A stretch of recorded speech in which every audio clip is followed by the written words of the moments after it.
सरस्वती जी और उनकी बहू रश्मि के बीच एक दिन बहस छिड़ जाती है। आखिर किसका काम ज्यादा आसान है, बहू का या सास का? माँ जी, सास को काम ही क्या है, आपके सारे काम उंगलियों पे तो हो जाते हैं। कुछ भी। हाँ, हिसाब तो उंगलियों पे ही हो जाता है ना। अरे बेटा, ऐसा सिर्फ अभी लगता है। जो मुझे करना पड़ता है ना, वो तुझे करना पड़े तो समझ आएगा कि असली काम का पहाड़ कैसा होता है। ठेले बराबर वजन भी नहीं है आपके काम में, और बात पहाड़ों के वजन की कर रही हैं आप। तू ऐसा करती ही क्या है घर में बेटा, ये तो बता मुझे। मैं थोड़ी ना कुछ करती हूँ, सब जादू से हो रहा है इस घर में। अरे एक दिन मेरा काम करोगी तो समझ आएगा। Okay okay, shut up. कल से मैं घर के काम करूंगी और तू मेरी जगह हर चीज का हिसाब रखना, ठीक है? ठीक है, ये भी कर लेते हैं। ये सास बहू की डील के बारे में रश्मि के पति अमन को नहीं पता था और ना ही अमन के पिताजी सुरेश जी को। पर गेहूं के साथ साथ जैसे घुन भी पिस जाता है, ये दोनों भी पीसने वाले थे। सुबह अमन उठकर रेडी होता है ऑफिस जाने के लिए, तो पता है उसके कपड़े नहीं निकले हुए हैं। अरे रश्मि, तुमने मेरे कपड़े नहीं निकाले? अपनी माँ से पूछो ना, उन्हीं का काम है ये। अमन अपनी माँ के पास जाता है। अब मेरे कपड़े आज आप देने वाले हो क्या माँ? हाँ, देना तो मुझे ही चाहिए, पर तेरी बहू ने कपड़े धोने ही नहीं डाले, तो कोई भी धुला हुआ कपड़ा नहीं है बेटा। हैं? ऐसा क्यों? कपड़े तो धोने आप ही देते हो ना माँ? अरे बहू ने तुझे बताया नहीं, अब हम अदल बदल गए हैं। मैं अब बहू और तेरी बीवी सास। अमन परेशान हो गया। वो बिना इस्त्री के कपड़े पहनकर ऑफिस चला गया। सरस्वती जी अपने घुटने के दर्द के कारण झुककर घर साफ नहीं कर पा रही थी और ना ही खाना बनाना याद रख पाई। उधर रश्मि पहले ही दिन घर की चाबी घुमा चुकी थी और 300 रुपए का हिसाब अलग नहीं मिल रहा था। पर दोनों का ही घमंड कैलाश पर्वत से भी बड़ा था और दोनों ही खेमे एक दूसरे की बात मानने को बिल्कुल तैयार नहीं थे। शाम को जब सुरेश जी और अमन खाना खाने बैठते हैं तो सरस्वती जी उनके सामने गाजर और पपीते लाकर रख देती हैं। अरे माँ, ये क्या है?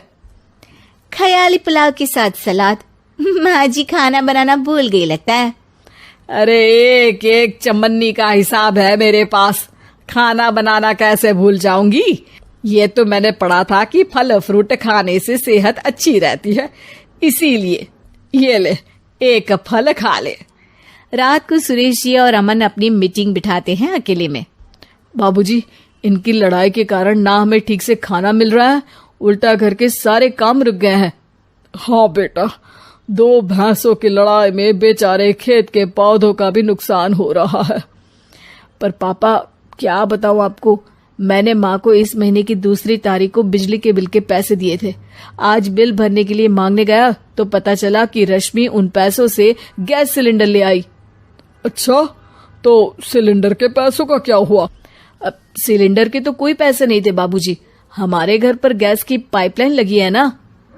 बेटा, इन दोनों का कुछ करना पड़ेगा, नहीं तो अपने घमंड के चक्कर में पूरा घर बर्बाद कर डालेंगे ये दोनों। अमन और सुरेश जी काफी सोच विचार के बाद एक निष्कर्ष पर पहुंचते हैं। रात ही को दोनों अपनी पत्नियों की अलमारी से नई साड़ी निकालते हैं और सुबह जब रश्मि और सरस्वती जी उठते हैं तो देखते हैं कि दोनों पति साड़ी पहनकर चढ़ाव पर सब्जियां काट रहे हैं। अरे ये सब क्या हो रहा है? क्या हो रहा है मतलब?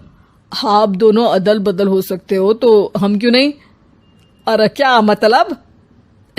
नहीं नहीं, मेरी भी बचपन से किसी की बहू बनने की इच्छा थी, तो आज से सरस्वती तुम बड़ी बहू, मैं मिडल बहू और अमन छोटी बहू। अरे लेकिन सब घर पर बैठ जाएंगे तो कमाएगा कौन? ये घर कैसे चलेगा? अब वो तो भैया या बाकी लोग जाने, अब हमने भी अदल बदल कर ही लिया है तो कुछ नहीं हो सकता। रश्मि और सरस्वती जी को समझ में आ जाता है कि उन दोनों की आपस की डील की वजह से इन दोनों को बहुत तकलीफ हो रही है और उनके ईगो ने दूसरों को कितनी यातनाएं दी है। अब असल में माँ जी आप सही थी, सास बनना बहुत मुश्किल है। अरे हाँ बेटा, और तू भी, मुझसे तो नहीं हो पाया सब घर के काम, वापस बदल ले क्या? हाँ हाँ बिल्कुल माँ जी, और अब आप दोनों भी बदल लीजिए, कोई आ गया तो आप दोनों को देखकर क्या सोचेगा। अच्छा है, आप दोनों के समझ में ये बात तो आई, मैं फटाक से कपड़े बदल लेता हूँ।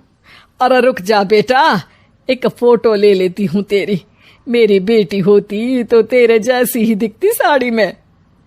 और मेरा फोटो नहीं लोगी?